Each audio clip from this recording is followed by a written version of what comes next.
तो नमस्कार मेरे प्यारे बच्चों।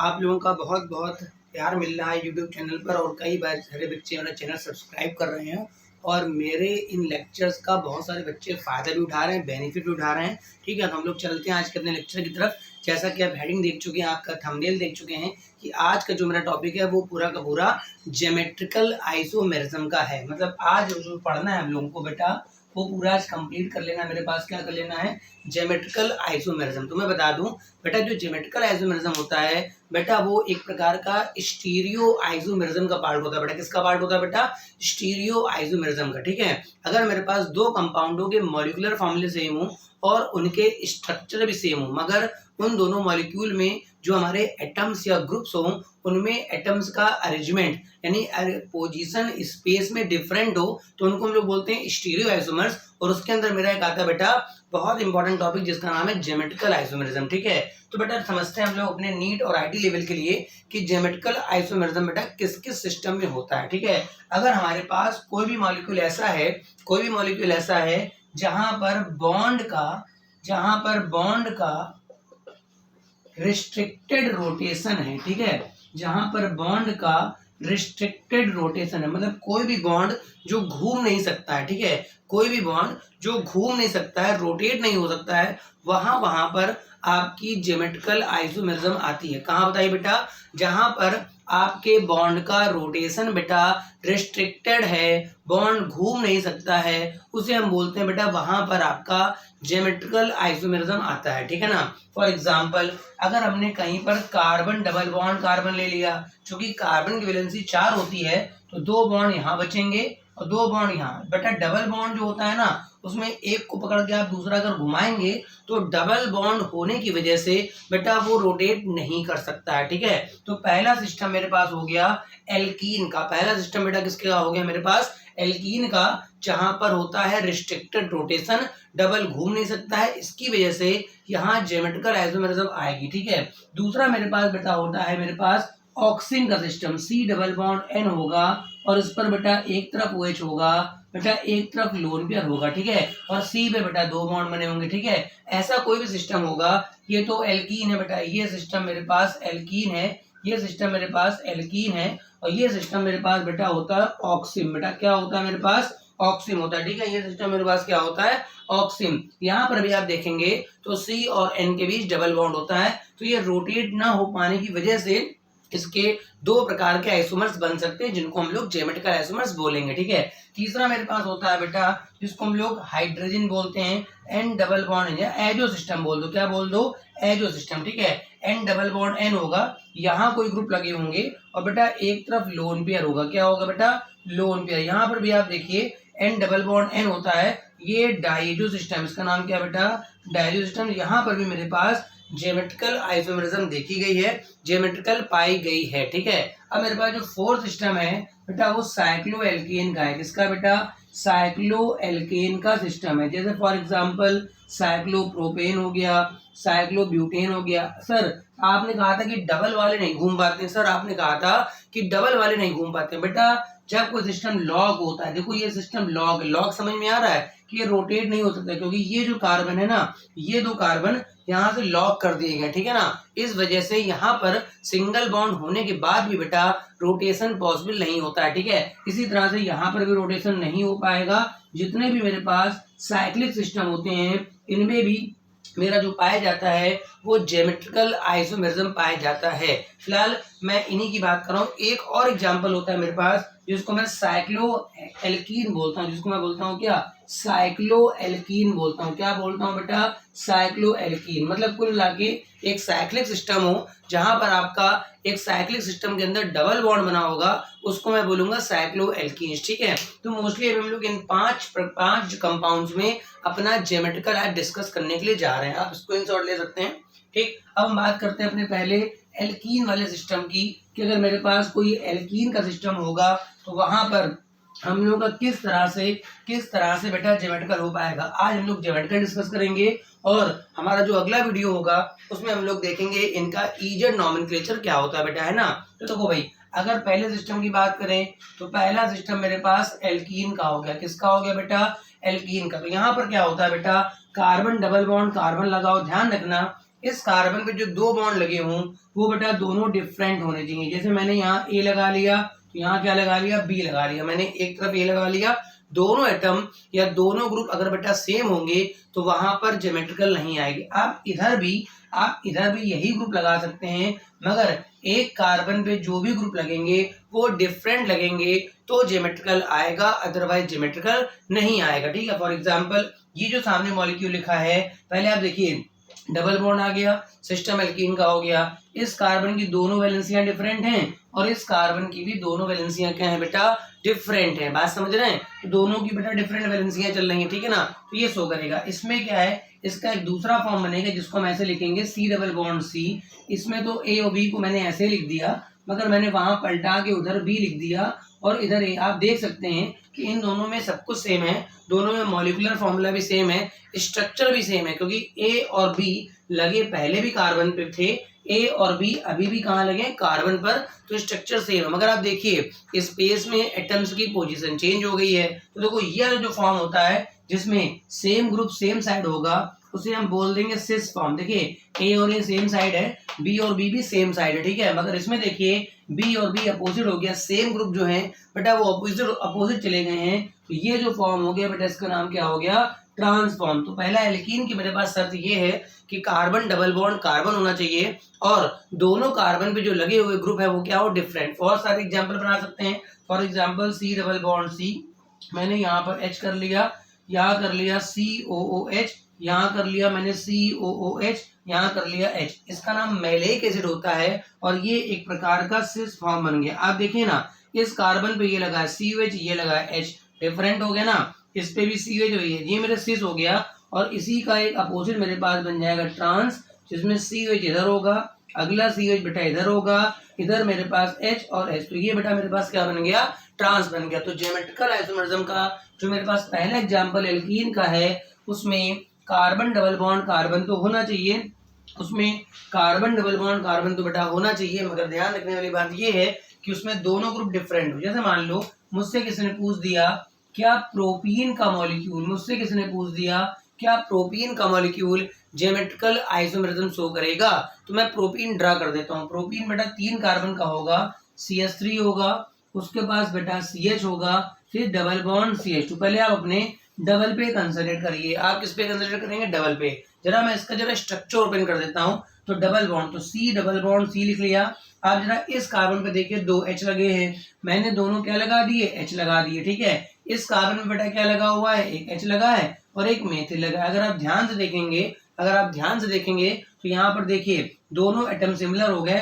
कुल मिला के जो प्रोपीन का मॉलिक्यूल है वो ज्योमेट्रिकल आइसोमरिज्म शो नहीं कर सकता। इसमें ना तो सिस फॉर्म बन पाएगा ना तो क्या बन पाएगा, ट्रांस। अगर मैं ब्यूटीन 1 और ब्यूटीन 2 की बात करूं, अगर मैं बात करता हूं ब्यूटीन 1 और ब्यूटीन 2, तो ब्यूट 1 इन यानी ब्यूट हो गया, यहाँ पे डबल पे लग गया ब्यूट 1 इन, बेटा यहाँ पर 2 H लग जाएंगे। इस वाले डबल बॉन्ड पे क्या एक H लग गया और ये बेटा एथिल ग्रुप हो गया। अगर आप इस कार्बन को देखें, इस पे तो ग्रुप डिफरेंट हो गए, यहाँ पर H है यहाँ एथिल है, मगर अगर आप इस कार्बन को देखेंगे तो दोनों बेटा H हो गए। तो ब्यूट 1 इन, जो ब्यूट 1 इन है मेरे पास, इसका नाम क्या है, ब्यूट 1 इन, ये ज्योमेट्रिकल शो नहीं करेगा। मगर इसी के बदले अगर मैं ब्यूट 2 इन ले लूं, मतलब डबल बॉन्ड को लगा दूं बीच में, ठीक है, मतलब डबल बॉन्ड को मैंने बीच में लगा दिया, ठीक है, यहाँ पर देखें इस जगह, तो ये बेटा ब्यूट 2 इन हो गया, ठीक है। इस पे देखो ये तो बेटा मेथिल हो गया, यहाँ पर H हो गया, ये बेटा मेथिल हो गया, सॉरी H हो गया, ये मेथिल। अब आप इस कार्बन को देखिए तो यहाँ मेथिल, यहाँ H,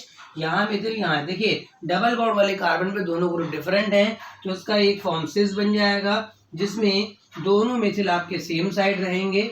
ये फॉर्म बेटा इसका सिस हो गया और बेटा इसी का एक फॉर्म बेटा ट्रांस बन जाएगा जिसमें आपके दोनों मेथिल ग्रुप बेटा कैसे रहेंगे, बेटा अपोजिट रहेंगे, ठीक है। तो ये मेरे पास ज्योमेट्रिकल के एग्जांपल थे जिसमें हमारे पास सिस्टम का नाम था एल्कीन, ठीक है। अब बात करते हैं, हमारे पास दूसरा सिस्टम होता है जिसे हम ऑक्सिन बोलते हैं, ठीक है। दूसरा सिस्टम मेरे पास क्या होता है, ऑक्सिन। तो बेटा पहले हम लोग समझ लेते हैं कि हमारे पास ऑक्सिन किसे बोलते हैं, ठीक है। अगर किसी भी एल्डिहाइड या कीटोन की रिएक्शन अगर आप हाइड्रोक्सिलेमीन NH2OH के साथ कराते हैं, ठीक है, किसी भी एल्डिहाइड या ketone, overall C double bond O पे अगर एक R और एक H लग गया तो एल्डिहाइड है, और C डबल बॉन्ड O पे अगर बेटा दोनों R लग गया तो कीटोन है, ठीक है। इसको मैं दूंगा हाइड्रोक्सिलेमीन, फॉर्मूला होता है NH2OH, ठीक है। तो मैं ऐसे लिखूंगा H2 और N पे OH लिखूंगा, इधर भी लिखूंगा H2 और N पे। पहले मैं ऑक्सिम बता रहा हूँ, क्या बता रहा हूँ, ऑक्सिम। इससे बनेगा बेटा एल्डोक्सिम बनेगा, इससे बनेगा बेटा कीटोक्सिम। तो यहाँ से वाटर निकल जाएगा, ऐसे तो ऐसे निकाल दे रहा हूँ, ये वाटर निकल जाएगा। तो C डबल बॉन्ड N और यहाँ पर बेटा R हो गया, यहाँ पर H। अब देखिए इस वाले N पर एक OH बचा हुआ है, तो अगर ये OH ऐसे जा सकता है तो यहाँ एक लोन पेयर होगा जो कि ऐसे आएगा। यहाँ पर भी वाटर निकलने के बाद क्या होगा, C डबल बॉन्ड, यहाँ पर 2 R लग जाएंगे, यहाँ N हो गया, एक तरफ आपका OH होगा, एक तरफ लोन पेयर। तो ये जो मॉलिक्यूल्स बने ना, इनको बेटा हम लोग ऑक्सिम बोलते हैं। और हमारे पास जो ऑक्सिम वाले मॉलिक्यूल्स होते हैं बेटा, वो भी मेरी ज्योमेट्रिकल आइसोमरिज्म शो करते हैं। तो देखते हैं बेटा इनमें ज्योमेट्रिकल हमारी किस तरह से आपकी ज्योमेट्रिकल आइसोमरिज्म आती है, ठीक है। पहले बात करते हैं हम लोग एल्डोक्सिम वाले की, जिसमें एक तरफ H होगा और एक तरफ बेटा R होगा, वो बेटा एल्डोक्सिम होता है। जैसे मान लो मैंने लिखा C डबल बॉन्ड N, इधर OH कर दिया, इधर बेटा लोन पेयर कर दिया, और इधर मैंने कर दिया मेथिल, और इधर कर दिया मेरे पास H। तो देखिए यहाँ पर एक फॉर्म तो इसका ये बन सकता है, और बेटा एक फॉर्म ये बन सकता है जहां पर OH इधर हो जाएगा, लोन पेयर बेटा इधर हो जाएगा, मेथिल ऐसे रहेगा, और यहाँ पर बेटा हमारे पास हो जाएगा H। तो देखो यहाँ पर जो 2 फॉर्म होते हैं उनमें से एक का नाम होता है बेटा सिन नाम होता है, और एक का नाम होता है बेटा एंटी। इसमें से एक का नाम सिन है और एक का नाम बेटा क्या है, एंटी। तो सर किसे बोलेंगे सिन, किसे एंटी बोलेंगे, तो जिसमें डबल बॉन्ड वाले की तरफ H की तरफ बेटा OH आएगा, ठीक है। एल्डिहाइड की खास बात वहां H जरूर लगा होगा, ठीक है ना। तो H की तरफ जिसमें OH आएगा उसे मैं सिन बोलूंगा, और H के उल्टा जिधर OH आएगा उसे मैं क्या बोलूंगा, एंटी बोलूंगा, ठीक है। मतलब किसी भी एल्डोक्सिम वाले की खास बात ये है कि H और OH अगर सेम साइड होंगे तो मैं उसे सिन बोलूंगा, और अगर अपोजिट होंगे तो क्या बोलेंगे, एंटी। अब कीटोन वाले में क्या है, कीटोन वाले में अगर मान लो मैंने N पे OH लगा दिया और ये लोन पेयर, अगर दोनों ग्रुप सिमिलर कर दिए, दोनों ग्रुप क्या कर दिए, सिमिलर, तो ये बेटा ये ज्योमेट्रिकल आइसोमरिज्म शो नहीं करेगा। ये तो वही बात हो गई जो आपको एल्कीन में सिखाई गई थी कि यहाँ पर अगर ये सिमिलर हो गया। इसी तरह से अगर एल्डिहाइड वाले में भी आपने दोनों H कर लिए तो नहीं हो पाएगा, ठीक है। यहाँ पर भी अगर दोनों R सिमिलर हो गए तो नहीं हो पाएगा। हाँ अगर दोनों R डिफरेंट हो गए, फॉर एग्जाम्पल ये मैंने मेथिल लिया और ये मैंने एथिल कर लिया, ठीक है। अब इधर यहाँ पर N की तरफ OH गया और ये लोन पेयर ऐसे है, तो बेटा एक फॉर्म तो ये बन गया जिसमें मेथिल और OH सेम साइड है और एथिल और OH क्या है, अपोजिट। इसी का दूसरा फॉर्म बेटा क्या बन जाएगा, C डबल बॉन्ड N, इधर मेरे पास मेथिल रहेगा, इधर मेरे पास एथिल रहेगा, OH मैंने इधर कर लिया और लोन पेयर यहाँ। तो देखो इसके देखो क्या नाम पड़ेंगे बेटा, इसमें 2 नाम हो सकते हैं, एक हो सकता है सिन, हो सकता है सिन विद रिस्पेक्ट टू मेथिल, ठीक है। इसका नाम है सिन विद रिस्पेक्ट टू मेथिल। अब ध्यान से देखिए, जहां पर OH और मेथिल सेम साइड है इनके लिए सिन है, मगर OH और एथिल अपोजिट है तो इनके लिए बेटा एंटी हो गया। तो मैं बोल सकता हूं एंटी विद रिस्पेक्ट टू आपका एथिल, क्या बोल सकता हूं, एंटी विद रिस्पेक्ट टू क्या बोल सकता हूं, एथिल। इसी तरह से इसका अगर नाम बोलना है तो OH की तरफ एथिल हो गया तो मैं बोल दूंगा सिन, बोल दूंगा सिन विद रिस्पेक्ट टू एथिल बोल दूंगा, और मैं बोल दूंगा एंटी, एंटी के साथ बोल दूंगा विद रिस्पेक्ट टू क्या, मेथिल। तो इसके 2 नाम बन सकते हैं, एक मेरा सिन विद रिस्पेक्ट टू एथिल या anti with respect to methyl. तो ये मेरे पास एल्डोक्सिम या कीटोक्सिम वाले भी मेरे पास ज्योमेट्रिकल शो करते हैं। अब बात करते हैं हम लोग अपने डाई एजो सिस्टम की। तो एक बात ध्यान रखनी है कि डाई एजो सिस्टम हमेशा और हमेशा ज्योमेट्रिकल आइसोमरिज्म देगा ही देगा, ठीक है। मेरे पास डाई एजो सिस्टम हमेशा और हमेशा ज्योमेट्रिकल आइसोमरिज्म देगा। थर्ड मेरे पास सिस्टम है बेटा डाई एजो। ये क्या होता है सर, यहाँ N डबल बॉन्ड N होता है, और खास बात ये है कि जो 2 ग्रुप लगे होते हैं इसमें वो या तो बेटा सेम साइड ही जाएंगे और एक तरफ लोन पेयर सेम साइड जाएगा, ठीक है, या फिर हो सकता है कि वो जो 2 ग्रुप लगे हैं बेटा ये बेटा अपोजिट साइड चले जाएंगे और लोन पेयर भी बेटा अपोजिट साइड चले जाएंगे, ठीक है। तो इसमें जिसमें दोनों आर सेम साइड आ जाएंगे, ठीक है, दोनों आर, सर आपने कहा था ग्रुप डिफरेंट है, तो ग्रुप तो यहाँ डिफरेंट है ही है। इस एन पे बेटा क्या है, एक लोन पेयर और एक आर, इस एन पर भी क्या है, एक लोन पेयर, यानी ये मेरे पास हो गया सिन फॉर्म, इसका नाम भी सिन रखेंगे, और बेटा आर आर अपोजिट हो गया तो इसका नाम क्या हो गया, एंटी। ध्यान रखिएगा एक ही सिस्टम आपके पास ऐसा है डाईएजो वाला जो हमेशा ज्योमेट्रिकल आइसोमेरिज्म शो करता है।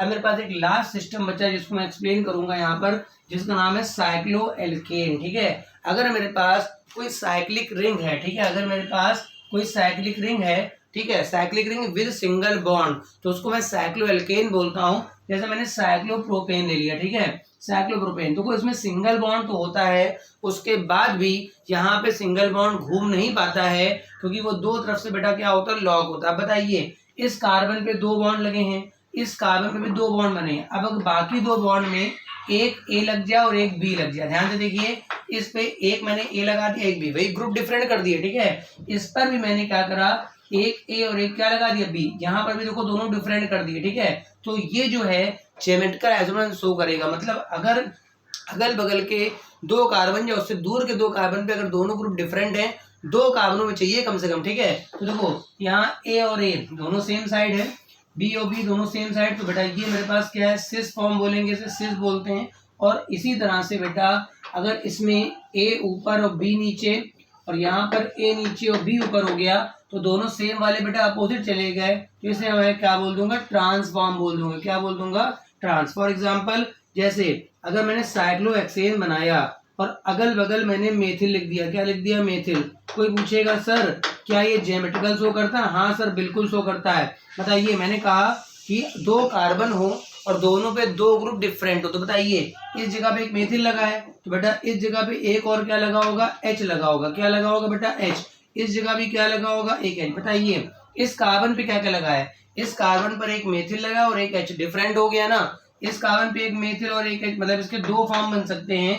हो सकता है कि दोनों मेथिल सेम साइड हो, मतलब मैं ऐसे बना लूँ, ऐसे भी कर सकता हूँ कि मैंने डार्क मेथिल बना लिया, मतलब मेथिल ऊपर आ गया, और इधर भी मैंने डार्क मेथिल बना लिया, मतलब मेथिल ऊपर आ गया, और डॉट डॉट डॉट करके H मतलब नीचे चला गया, डॉट डॉट डॉट H मतलब नीचे चला गया। तो ये जो फॉर्म बन गया इसे मैं नाम दूंगा बेटा क्या, सिस, क्योंकि दोनों मेथिल जो है वो सेम साइड चले गए। इसी तरह से अगर मैं इसका दूसरा फॉर्म बना लूँ यहाँ पर, जिसमें एक मेथिल डार्क हो जाए और दूसरा मेथिल डॉटेड हो जाए, मतलब देखिए एक मेथिल रिंग के ऊपर चला गया और एक मेथिल रिंग के नीचे चला गया, मतलब अपोजिट हो गया। यहाँ का H बेटा कैसा होगा, डॉटेड, और यहाँ का H बेटा कैसा होगा, डार्क। तो ये जो फॉर्म बनेगा मेरे पास क्या बनेगा, ट्रांसफॉर्म। क्या बनेगा बेटा, ट्रांसफॉर्म। तो ये मेरे पास 4 प्रकार के सिस्टम जो मोस्ट कॉमन आपसे ज्योमेट्रिकल के लिए पूछे जाते हैं, मैंने सब एक्सप्लेन कर दिए हैं।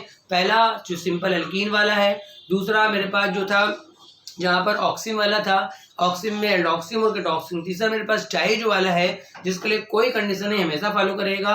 और चौथा मेरे पास था साइक्लोएल्केन वाला। अब जो अगला लेक्चर होगा उसमें मैं सिखाऊंगा कि ज्योमेट्रिकल आइसोमेरिज्म में इजन नॉमेनक्लेचर कैसे देते हैं, और अगर किसी कंपाउंड में मोर देन 1 सेंटर ऐसे हैं, मोर देन 1 सेंटर ऐसे हैं जहां से ज्योमेट्रिकल आइसोमेरिज्म आ सकती है, तो उनके टोटल ज्योमेट्रिकल आइसोमर्स हम लोग कैसे कैलकुलेट करेंगे। मतलब क्या सीखेंगे कि अगर मान लो कहीं पर एक सेंटर एल्कीन का आ गया, कोई साइक्लोएल्केन वाला भी सिस्टम आ गया, 2 ज्योमेट्रिकल सेंटर आ गए, तो उनकी वजह से उसके टोटल ज्योमेट्रिकल आइसोमर्स कैसे बनेंगे वो हम लोग सीखेंगे नेक्स्ट लेक्चर पे। उम्मीद है आपको लेक्चर आज का समझ में आ गया होगा। अगर लेक्चर पसंद आया हो तो वीडियो लाइक कर दीजिएगा और कमेंट कर दीजिएगा। Thank you for watching.